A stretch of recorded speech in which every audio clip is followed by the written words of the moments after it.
అంటే 'చౌరిపాటి'లో మీరు one of the leads కదండీ! ఫ్రెండే, కొంచెం అక్కడ మంచి కూడా ఫ్రెండే. ఐ మీన్ మంచి వన్ ఆఫ్ ద లీడ్స్ క్యారెక్టర్‌లా వచ్చింది. అంటే కొంచెం ఎక్కువ పెద్ద క్యారెక్టర్. సినిమా లార్జ్ స్కేల్ కాకపోయినా ఇలా ఉంది. అంటే ఇక్కడికొచ్చేసరికి 'కార్తిక్' గారు మీకు ఫ్రెండ్.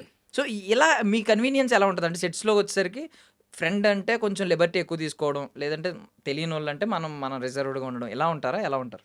అలా ఏం లేదండి. యాక్చువల్లీ ఎనీ సెట్‌కెళ్తే గూడా మీకు చాలా కంఫర్ట్ చేస్తారు ఫస్ట్. హ్మ్. హ్మ్.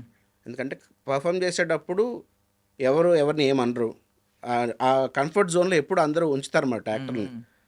నాకు యాడెడ్ అడ్వాంటేజ్ ఏంటంటే ఫ్రెండ్స్ అవ్వడం వల్ల షార్ట్ అయిపోయి పక్కకొచ్చిన తర్వాత కూర్చొని ఎక్కువసేపు మాట్లాడుకుంటా. హ్మ్. హ్మ్. నేను నార్మల్‌గా ఇంట్రోవర్ట్‌ని. సో, హ్మ్. ఎక్కువ కలవలేను, అవును. మింగిల్ అవ్వలేను. Last yeah! టైమ్ 'ఈగలొచ్చినప్పుడు' మీరు యాహ్! అందరికి చెప్పారు. ఐ మీన్ ఎవరు యెస్. హీరోయిన్‌కి హాయ్ చెప్పడానికే 2 నాకు రోజులు నిజంగా పట్టింది. చాలా రిహార్సల్స్ చేయాల్సొచ్చింది జస్ట్ హ్మ్. హాయ్ హ్మ్. చెప్పడానికి. హ్మ్. అంటే ఏమనుకుంటారు? ఏంటో? బాగుంటదో? బాగోదో? హ్మ్. 100 రకాల థాట్స్ అన్నీ తిరుగుతుంటాయి.